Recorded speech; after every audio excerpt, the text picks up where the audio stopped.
Dahil nga galing kami sa event ng mga friends ko, ay naghanap kami ng makakainan dahil nga sa oras na rin ng gabi at madaling araw na, medyo nahirapan kami makahanap ng makakainan dahil ang gusto nga namin ay lugaw at pares. Kaya yun talaga ang hinanap namin habang nasa biyahe kami. At nakita nga namin tong lugawan at paresan na to, kaya sabi ko, ay, i-video ko.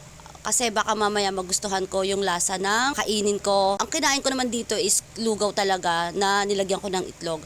At nagulat nga ako nung pag-serve ng lugaw ko, ang daming laman ha. Dito nga lang pala yan sa Daddy Nick, Uragon, Lugaw, Mami Pares. Ayan. Dito yan sa Purok 1, Tansa. Barangay Punta 1, Purok 6, Tansa, Cavite. Ayan.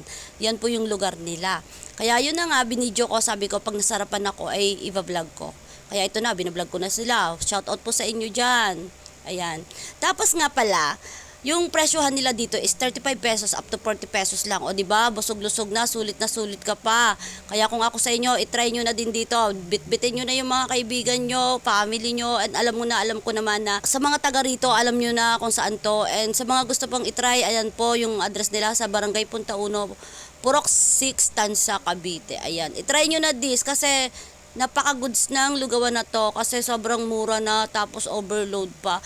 Ayan o, ayan yung lugaw ko. Ayan yung kinakain ko. Tapos syempre nilagyan ko na rin yan ng itlog kasi gusto ko sa lugaw may itlog. Nagulat ako ng pag-serve nila ng tokwat baboy kasi yung tokwat baboy nila ha. Nagulat ako kasi ang lalaki ng gaya tapos pwede mo na siyang iulam. Kaya kung ako sa inyo, try nyo na this. Punta na lang kayo dito sa Daddy Nick, Uragon, Pares, Lugaw, Mami. Yan. Kaya kung ako sa inyo, try nyo na. Puntahan nyo na to kasi napakasulit na. At kaya kung naghahanap ka ng murang parisan at lugawan, punta ka na lang dito at bitbitin mo na ang tropa at pamilya mo. At panigurado mag-i-enjoy ang tropa at pamilya mo dito. Bye-bye!